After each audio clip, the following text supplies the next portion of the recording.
Welcome to the Thinklings podcast, a conversation where good thoughts help renew the mind with the Word of God. I'm Charlie Carter, and I'm here with Tim Little and Andy Stearns.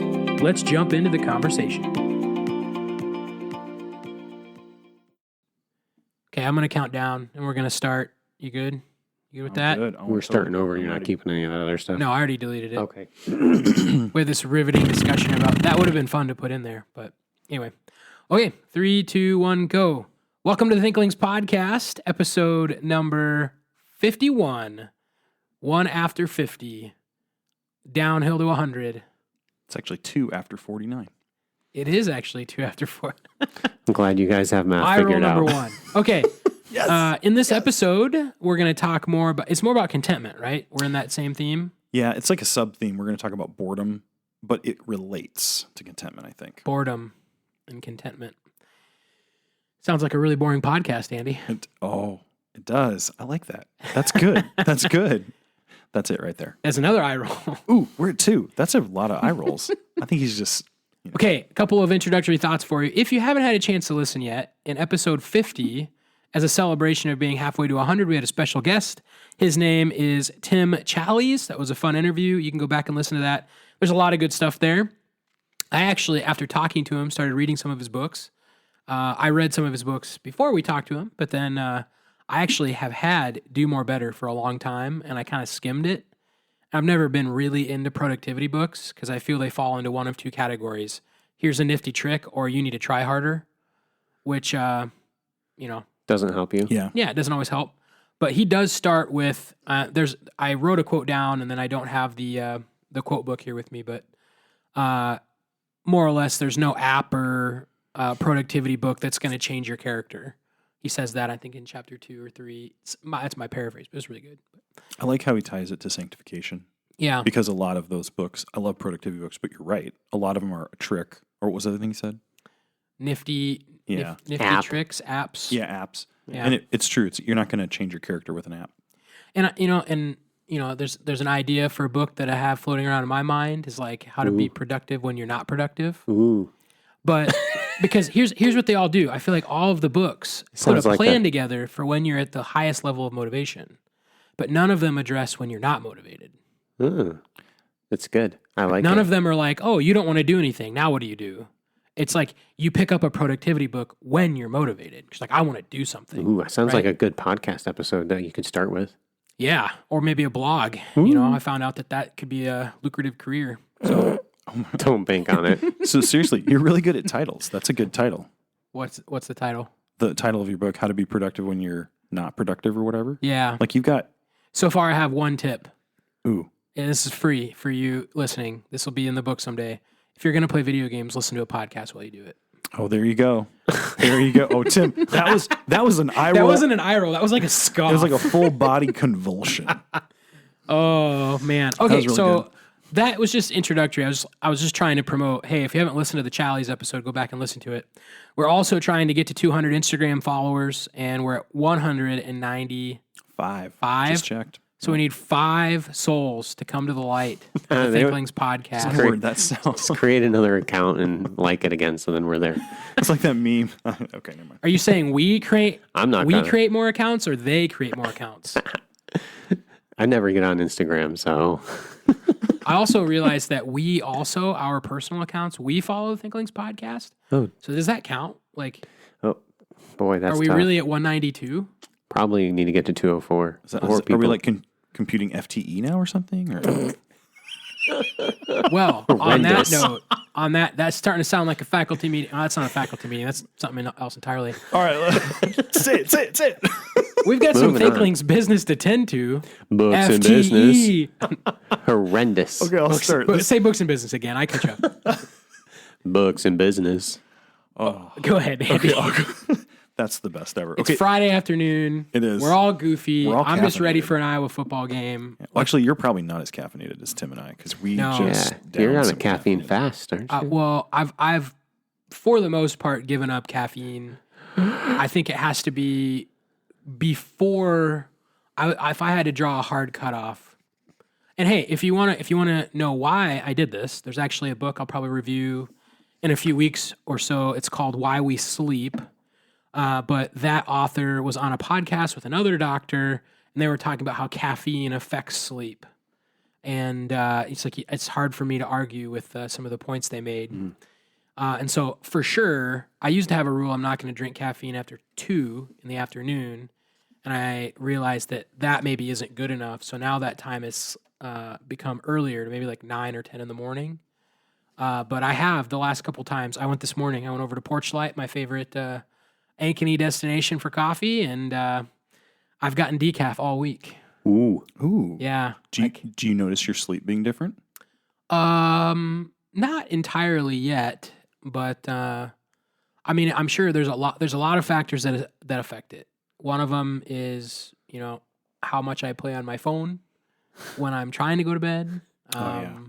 So, I mean, I think that's probably the bigger of the 2 or 3 issues that I have with my current sleep. But I might want to suppress the truth and continue to enjoy my coffee. Whoa, that's very horrendous. He just gave himself a horrendous.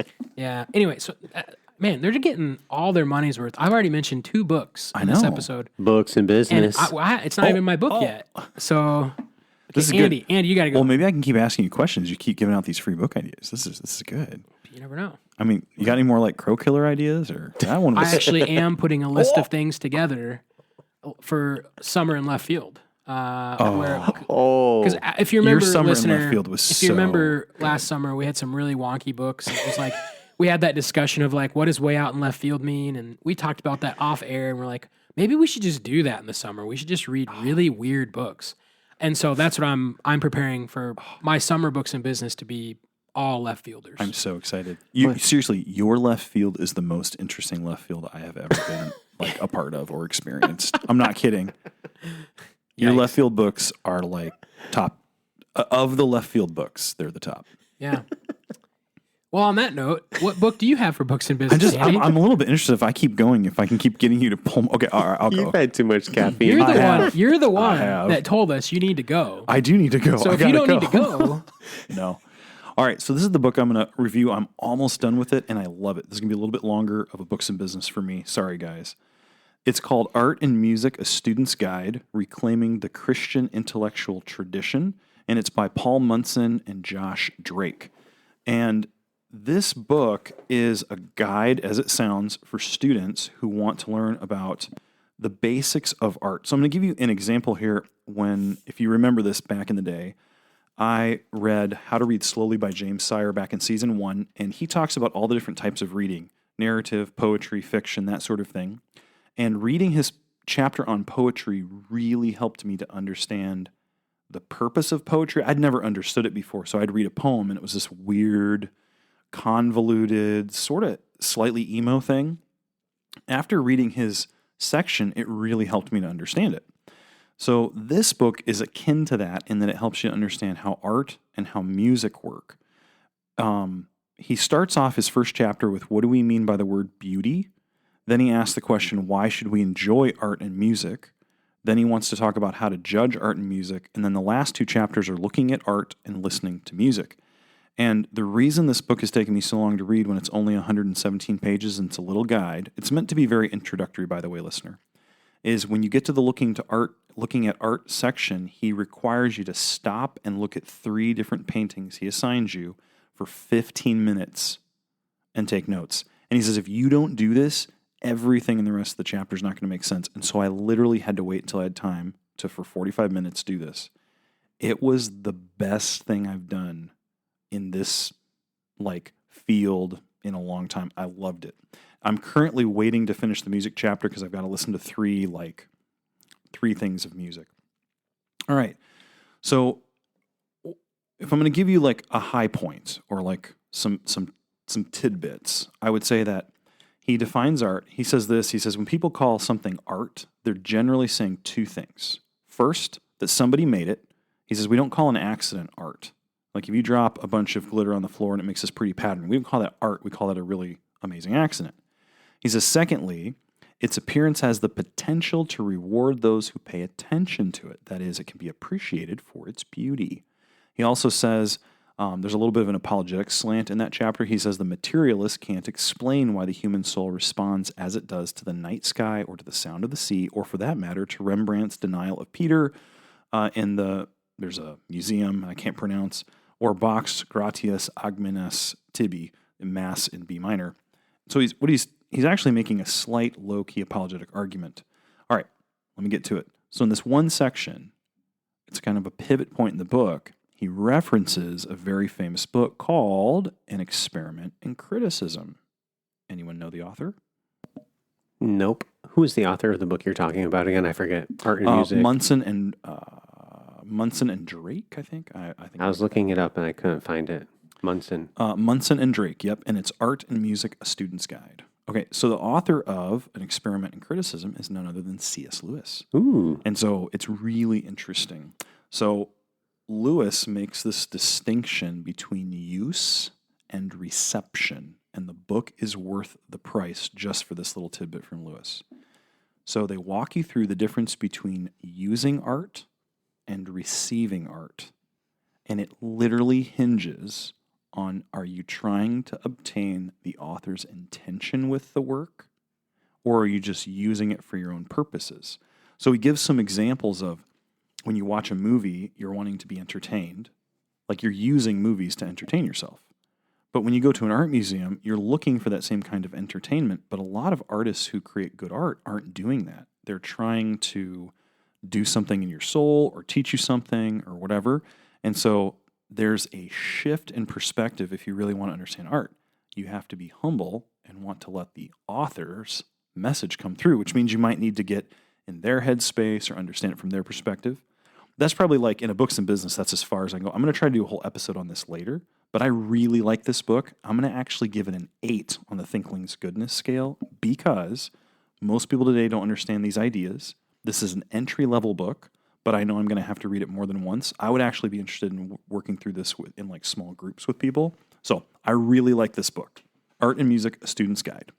It's not that big. It's not that expensive. It sounds like a really neat title to get a hold of. I'd be interested in it too. In fact, so what you do on Wednesday nights, Tim, in our kids ministry, where you are trying to cultivate the virtue of liking beauty and liking music, this book aids. I think this would be a good aid for parents who want to understand art and understand it from a Christian perspective. I really like this book. Cool. Yeah, just point out that that's kind of some of the discussion we were getting into a couple episodes ago with Is a Picture Really Worth 1,000 Words? Oh, yeah. Mm-hmm. And we actually had a listener, Randy Vodder. And so, Randy, I do remember you, and from Camp Eden out in Golden, Colorado. Oh, yeah. And he had a question in the sense of, you know, when a culture takes over a phrase, like we have used that phrase, a picture's worth 1,000 words, so many times, does the authorial intent even matter at this point? Ooh. Which, you know, maybe a teaser. We'll have to maybe have a second discussion on that at another time. Like when you pull a phrase out of its original context, and it may have been used, you know, erroneously or irrationally, you know, a couple hundreds of thousands of times, but now someone just says it and they don't even know what it originally meant. It doesn't even matter what it originally meant. Is the author's intent even a factor in art? Ooh, you know, so that plugs into what you were just talking about. Yeah. So hopefully that, you know, satisfies or tickles Randy's imagination there, because we'll come back to that and talk about that another time. We should really talk about that. Yeah, because I do think that's an interesting discussion, and I don't even know what I would say about that yet. So, have you heard of the song "God of Grace and God of Glory"? On your people, pour your power. Da, da, da, da, da, da, da, da. You know that song? No. Okay, so it's a hymn. Sorry, and that was so every time I try to do that, Robin makes fun of me because I can't do good at reduplicating songs. So that song is written by none other than Harry Emerson Fosdick, who opposed Christianity. Shall the fundamentalists win? Okay. Yep. And we sing his song. Wasn't he wasn't a Fuller guy, was he? No, he was a liberal, and he's in that era though. Yeah, and he's so when he was before Fuller. Who's the real who's the Fuller? oil tycoon who built him the church in New York City? Rockefeller. Yeah, Rockefeller. Rockefeller builds him the church, and he's like against the fundamentalists because they are all about the like Bible being the Bible. But we sing that in our church currently, and at times we sing it, and I'm like, wait a second, I think I know what Fosdick meant but no one singing it today knows that, and so we sing it with totally other definitions. And I've wondered, like, well, I don't mean that. So more fodder. So for the we'll come back to that conversation. another time. Okay, so my book is not going to take as long.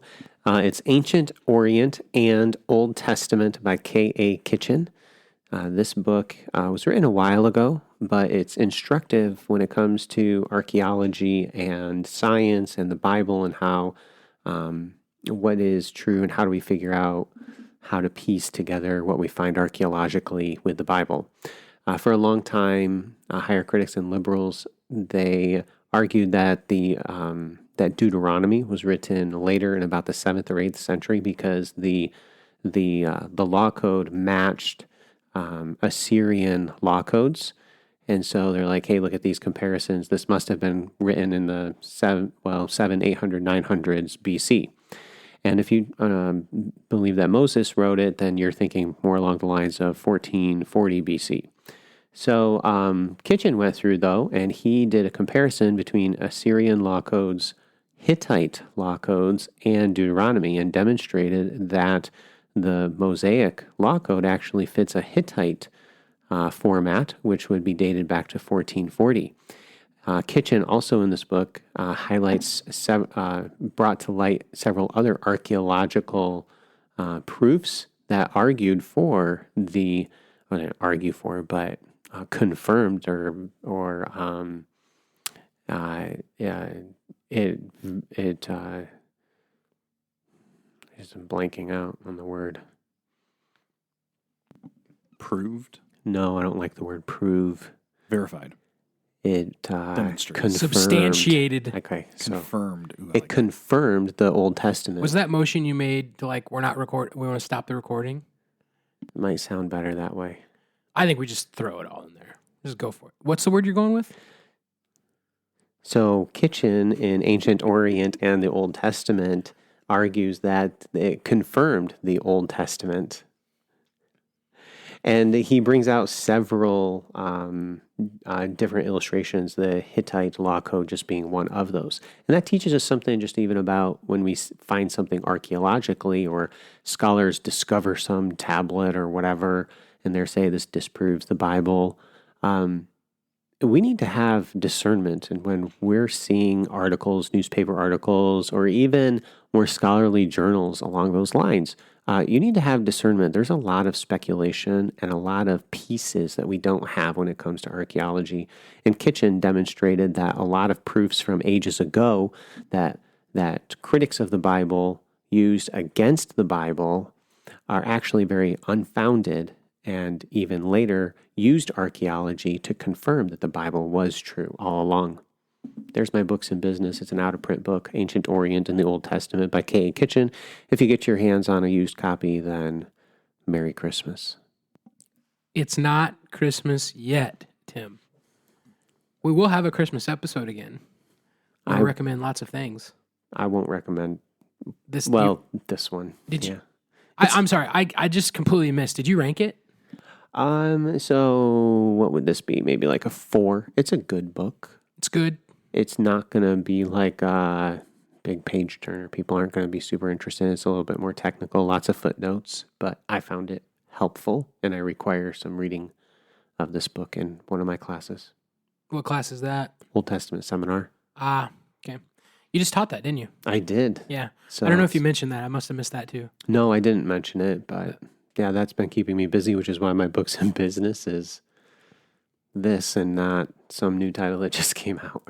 Well, hey, I'll mention a book that I also use for one of my classes. Actually, my only class as of this point. But I have a couple more in the spring, so more books coming. But so I mentioned a while back, Doug Wilson, Rediscovering the Tools of Learning, and that title is built off of Dorothy Sayers' essay, which we've also talked about, The Lost Tools of Learning. And he wrote this in I want to say the 80s or late 70s. And it's about education. It's about why he and his wife didn't want to send their kids to the public school. So they started a school called depending on your pronunciation of Greek, either the Logos or the Logos school. So essentially, I think it's a defense of classical Christian education, and then slightly underneath of that, homeschooling, but definitely not a defense, actually probably an attack of public education. And so he has a section where he kind of looks at how bad public education is, and then he kind of unpacks what Dorothy Sayers talks about, why classical education maybe would be something we would want to target, and then what is distinctly Christian education. And so it's for Christian education of youth, so fits right in with that. But we just finished it this week, the class did, and so I read through the conclusions again, and I guess if you grew up like I did, where you went to public school for everything, and then I went from public high school into private Christian college, and that's kind of your first taste of something different, and then now thinking through educational models, which I never really even knew. I mean, I knew people who were homeschooled. There were people from our church that homeschooled, and there were kids that were like dual enrolled and things like that. But I've never really thought through those models specifically. And if you're interested in that, I think this is probably a decent overview of what classical education is. And Tim and I, through trying to get this book for the class I'm teaching, we found out that Canon Press is actually redoing that book as we speak, and they're going to do another print of it soon. So it's Rediscovering the Tools of Learning by Doug Wilson, and I would say it's, if you're really interested in classical Christian education, it's probably like a 7 or an 8. If it is that the new one?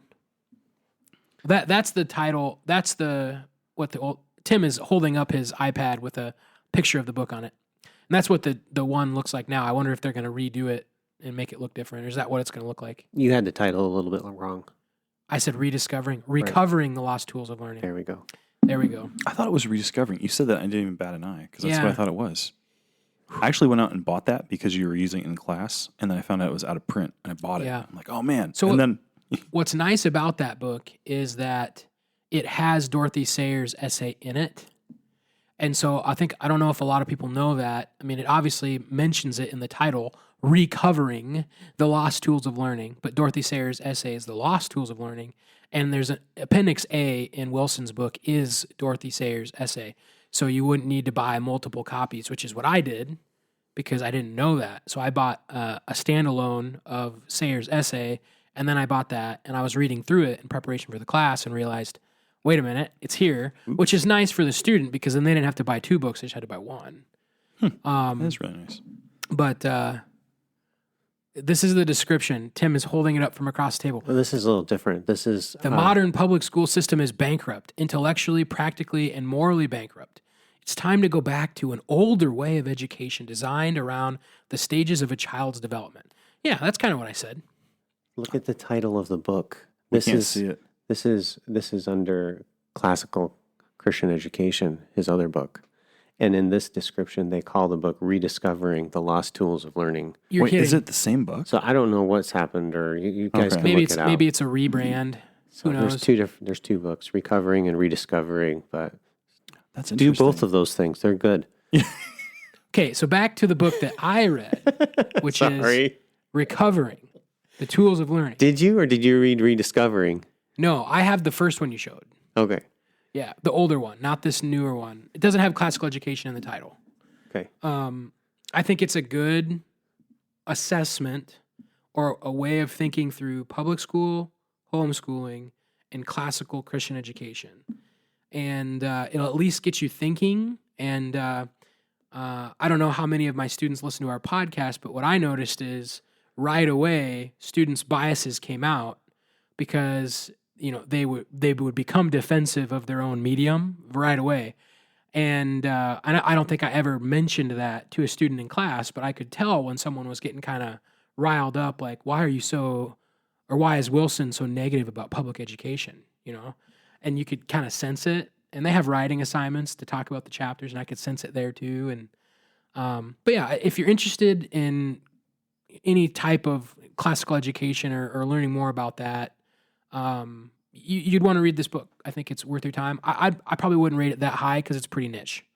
So I'd probably say like a 4. Have we ever done decimals? Have we ever done decimals? Oh, brother. I'm gonna say 10's 4.5. enough. Ooh, And so that's if a fraction. You can round it up if you want to. You're going to do like 4.5? Yeah, that's what I said. Right? You said 4.5, so I imagined like the 1/2. So Yeah, 4.5. 4.5. I like it.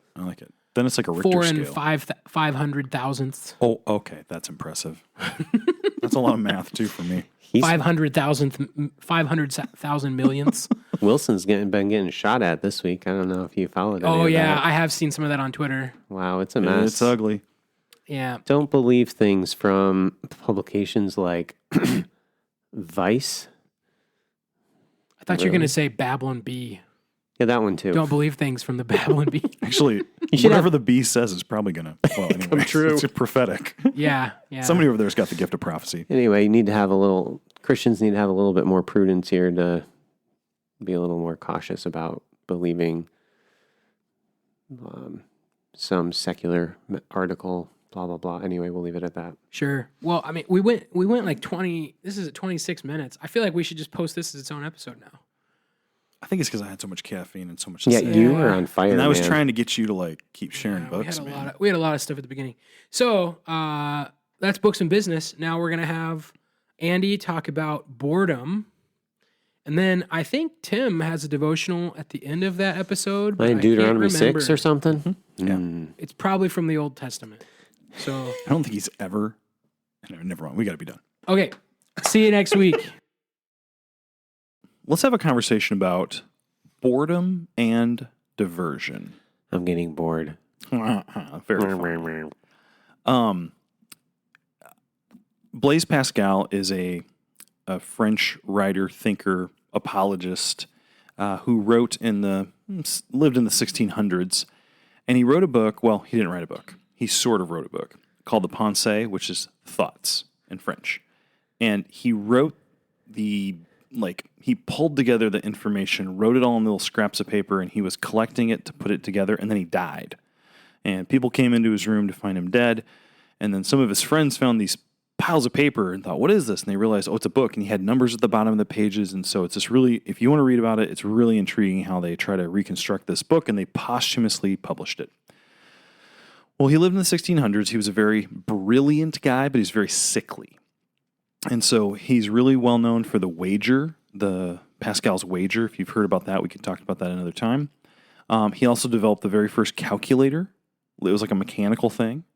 He also, if you go to Paris today and you look at the transit map, a large section of that was designed by Pascal. So he's brilliant. He, in his day, the scientists were trying to figure out why Mercury behaved the way it did, and he was the one who cracked the barometric pressure issue. So he was just a brilliant guy. Well, he writes this book, Pensées. Now, again, he's writing it, he's working on it, he dies, and then people pulled it together. And what happened is he lived nominally as a Catholic. He had some bad life circumstances happen, and then he converts to Christianity, and after that, he abandons all his pursuits. He really wanted to be known for the calculator, and there's some computer language called Pascalian or Pascal something that goes back to him. He was trying to make a name for himself, and after that, he said, no, I'm done with academics. I'm really going to try to work to reach people. And so in his book, The Pensées, it's really intriguing. A lot of times, apologists build arguments for God's existence, or they build arguments to tear down other worldviews. But Pascal was doing something a little bit different, and it's intriguing. So he grew up having everything he needed. He was very sick, but his dad was really rich, and he was well off. And so he had all the things that he needed. And so when he didn't see himself needing anything, he really didn't have any interest in the Lord. I mean, he was nominal again. But it's when he realized how bad his life was without God that he started trying to think through those things and started paying attention. The backstory is his mom dies when he's young, and he had two sisters who had to basically take care of him. One sister gets married and moves away, and now he's got one sister left. And then that sister decides to become a nun, and the dad says, no way, because she would have to give up her fortune to the convent or whatever. Well, as soon as daddy dies, she's like, okay, I'm going to go be a nun. And Pascal realizes he's going to be all alone, no one to take care of him. And it rocks him to the core of his being. Well, she eventually does this, leaves, and he's all by himself. And now he's going through this, he's kind of looking at his life, seeing how bad it is. And it was that God used to sort of get his attention. So in his pensée, he has this whole section on diversion because he identifies that a lot of times we divert ourselves, we try to entertain ourselves, and that, well, I'll just read. So he has this section on diversion where he says, I've often said that the sole cause of a man's unhappiness is that he does not know how to stay quietly in his room. A man wealthy enough for life's needs would never leave his home to go to sea or to besiege some fortress if he knew how to stay at home and enjoy it. Men would never spend so much on a commission in the army if they could bear living in town all their lives. And they only seek after the company and diversion of gambling because they do not enjoy staying at home. And so what he does is he plays around this idea with being discontent or being dissatisfied with life. And so what do you do when you're discontent or you're dissatisfied? You divert yourself. Basically, you're bored and you try to find something to entertain you. And so he says of these men, the only good thing for these men, therefore, is to be diverted from thinking of the way they are. Now, what he does is he points out that their lives are actually pretty terrible. Now, this is the genius of the book. The first half of the book, all he does is talk about how wretched people are. Now, that's not talking about you, Tim, or you, Charlie. You guys aren't wretched. But what he's saying is, if you really stop to think about life, it's not that great. And his evidence is this. You have to have things to make it great. So if you don't get the job you want, now I'm using today ideas here. If you don't get the job you want, or you don't have a house that you like, or you don't have a spouse that you want, or you don't have enough kids, you're going to say, oh man, my life's bad, so I need these things to make my life better. And what he's saying is, don't you see what you're doing? Don't you see what your true life is? Your real estate in life, you don't even like your life. It's not good. You're trying to distract yourself from it. And so what he wants you to do is he wants you to ask the question, why isn't life good?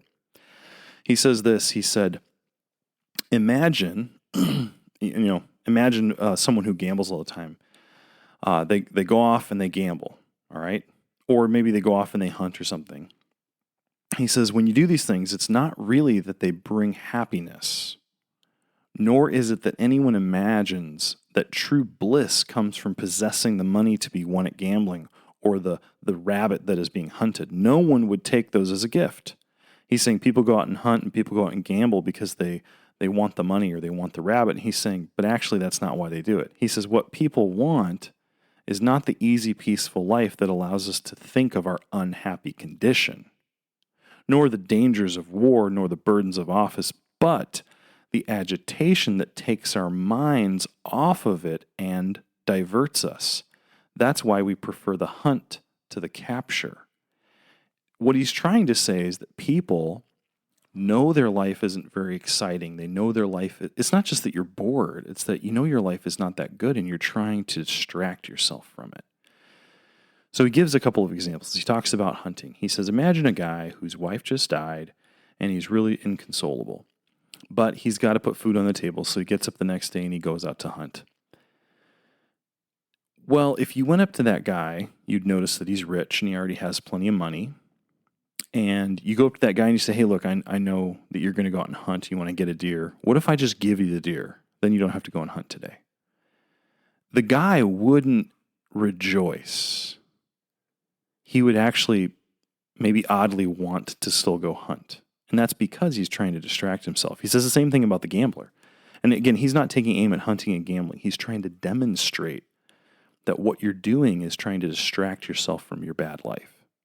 So he says the gambler, say the gambler gets up and says he wants to make $100 today. And you caught the gambler on his way out the door and you said, hey, I know you really need $100. Guess what? I'm going to give you $100. That way you don't have to go gamble today. He actually wouldn't rejoice. He'd probably be a little dissatisfied if he had to not gamble. Now, Pascal is trying to say is that this boredom that people have, it's not just that you have nothing to do. It's actually an evidence that your life is not that good. Why is your life not that good? What he's trying to do is he's trying to get these people who are apathetic to life and Christianity and eternal realities. He's trying to get these apathetic people to start thinking about eternal realities. He says, man is so unhappy that he would be bored even if he had no cause for boredom by the very nature of his temperament. And he is so vain that though he has 1,001 basic reasons for being bored, the slightest thing like pushing a ball with a billiard cue will be enough to divert him. So it's really intriguing the way Pascal thinks about all these issues. He's really trying to point out that sometimes people are bored because their lives are not that good. So there's this poem by a man named William Auden that kind of says the same thing. It's a longer section from a poem called September 1939, but I'll just read this one little bit here. It says this: faces along the bar cling to their average day. The lights must never go out. The music must always play. Now imagine, I'm going to pause in the middle of the poem. What's that describing? Faces along the bar. My assumption is it's describing a bar, a drinking house, or a saloon, or something like that.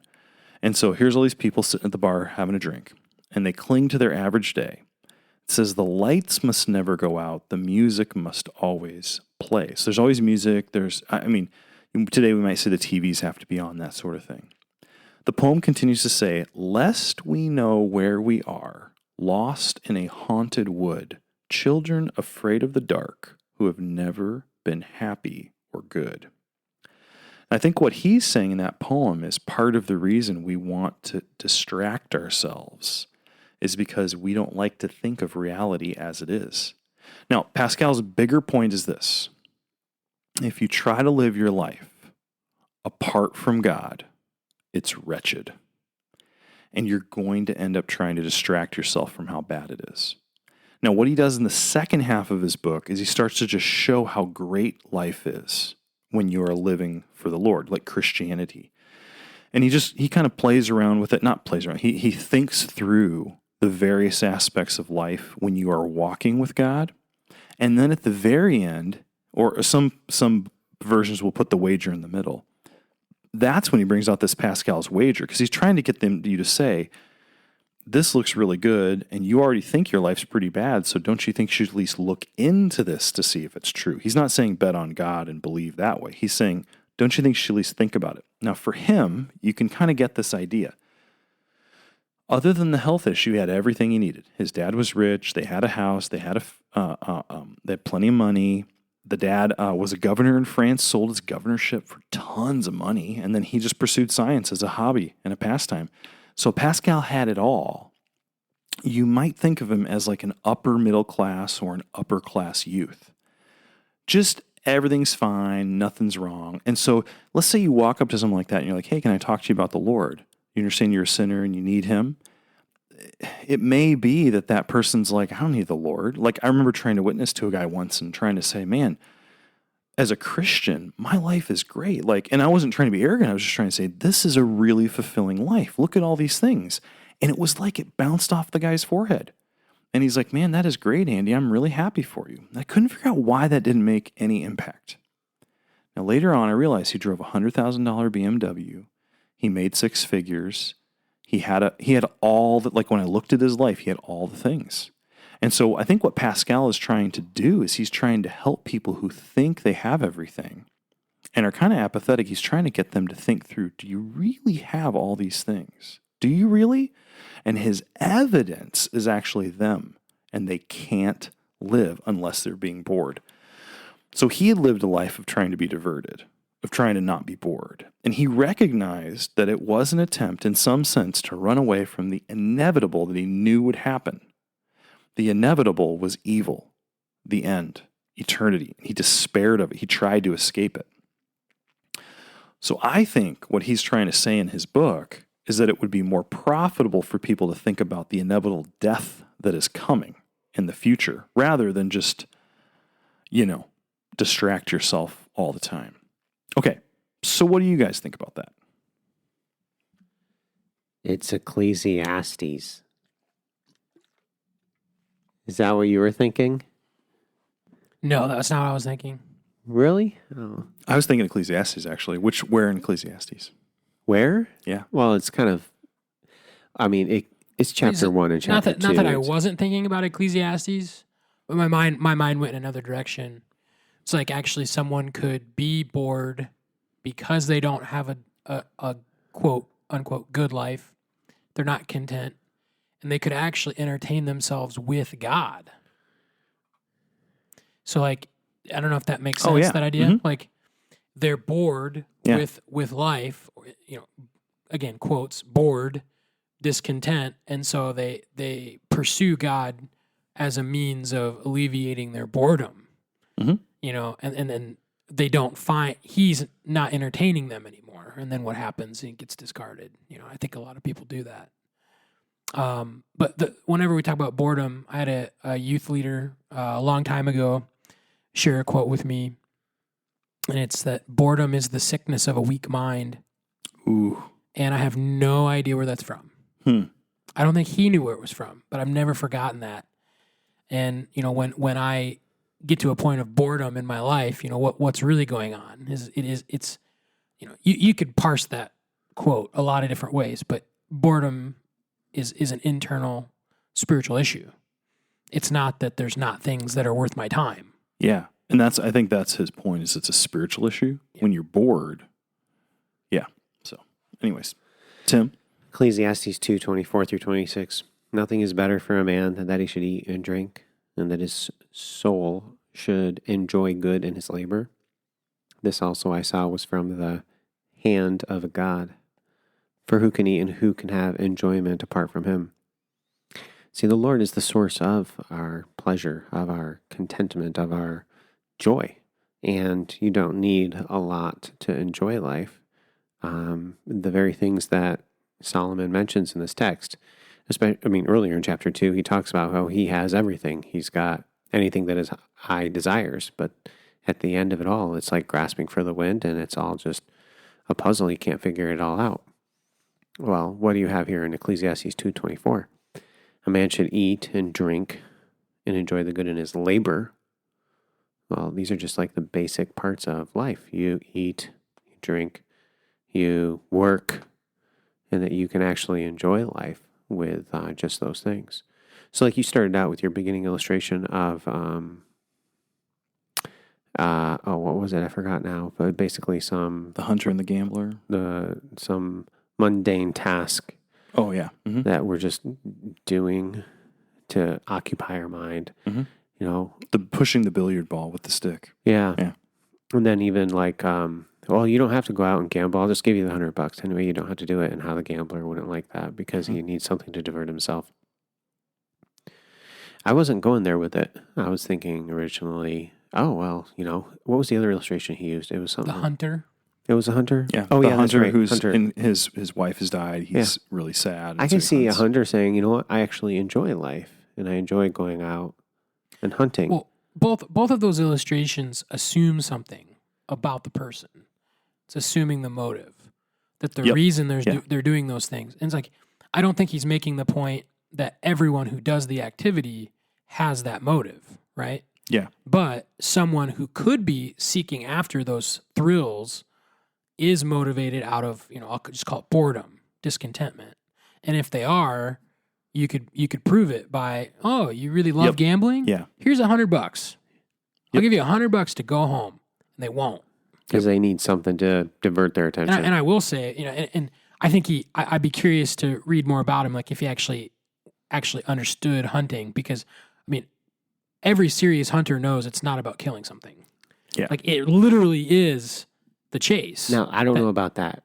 Well, back in his then. day and age, in his day and age. Hunting was very different back then. Yeah. So I think Different culture. Yeah.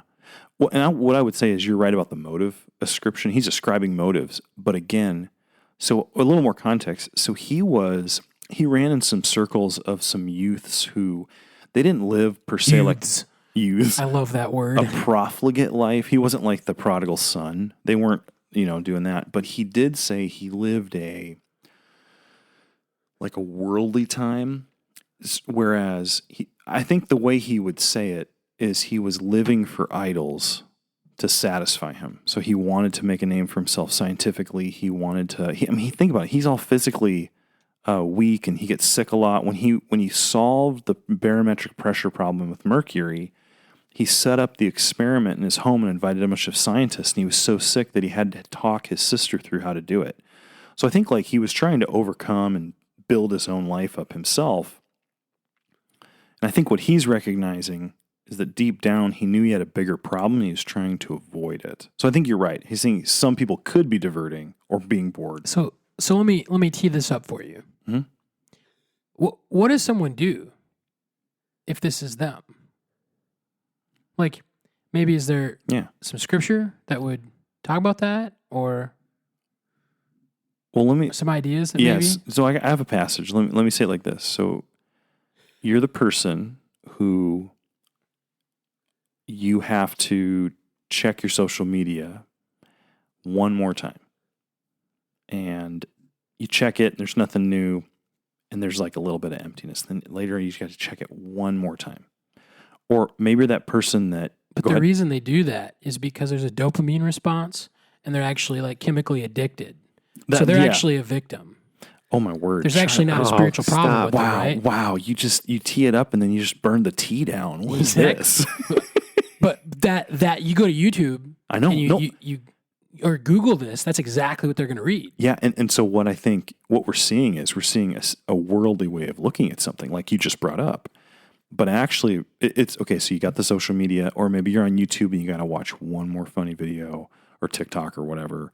Or maybe there's just this thing that you have to get one more, and every time you pursue it and you get it, it never really delivers.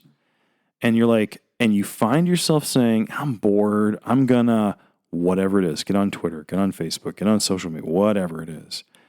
If that's you, then what I would offer for you is to consider can you recognize that there's something you're pursuing that no matter how hard you pursue it, it's not satisfying you. So in the book of Hosea, I would recommend that if that's you, and I've been this has been me, so I'm not speaking as an expert who's never struggled with this, but I would say that if that's you, I would read the book of Hosea. In Hosea, you have this account of Israel as they leave the Lord and they pursue other gods and other idols. And it's really intriguing how God deals with them. So in chapter 2, verse 7, this is, admittedly, I'm just giving you a quick segment of this. I'm not giving the whole context, but you should go back and read it. I'll start up with verse 6. So here they are, the Israelites are pursuing wickedness. And verse 6, it says, "Therefore I will hedge up her way with thorns. I will build a wall against her so that she cannot find her path." So this is the Lord opposing these people. "She shall pursue her lovers, but not overtake them. She shall seek them, but she shall not find them. Then she shall say, I will go and return to my first husband, for it was better for me there. And she did not know that it was I who gave her in there all these things that she thought she was getting from her illicit lovers." And the picture here is that God's people have turned away from him and pursued these idols. And what God does is, in his mercy, he actually lets them pursue, but never lets them obtain the thing they're pursuing. In chapter 4, verse 10, he says this, and he's talking about the same theme. He says, "They shall eat, but they shall not be satisfied. They will play the whore, but they will not multiply, because they have forsaken the Lord to cherish whoredom, wine, and new wine, which takes away understanding." And then he goes on to talk about their idolatry. Verse 12, "My people inquire of a piece of wood, and a walking staff gives them oracles." But what I want to key in on there is that they're eating. So they're living for their food, their enjoyment, but they're not satisfied. It's like eating Doritos. I love Doritos. I'm never satisfied. I can eat the entire bag and I'm not satisfied. I just feel sick. And that's a beautiful picture of your idol in your life. You'll pursue it, and you're bored because it's never giving you that thing you're going for. You play the whore, but you're not multiplying. Obviously, I think you get the impression there. So I would say that if you're the kind of person and you find yourself constantly bored and constantly trying to divert yourself, it may be that you have a spiritual issue. It may be that thing you're pursuing to take away your boredom, that diversion, it might be that there's a spiritual issue deep down, and perhaps you have some idolatry in your heart. I'd recommend you read Hosea and pray about this and seek the Lord. See if perhaps he's trying to let you see something about your heart. Thank you for listening to this episode of the Thinklings podcast. We would love to hear from you. If you have any feedback, suggestions, or potential topics that you'd like us to discuss, you can contact us through our email, thinklingspodcast@gmail.com. Remember, don't let this conversation end with this podcast. Read good books, talk about them with your friends, and always continue to cultivate your mind. See you next time on the Thinklings podcast.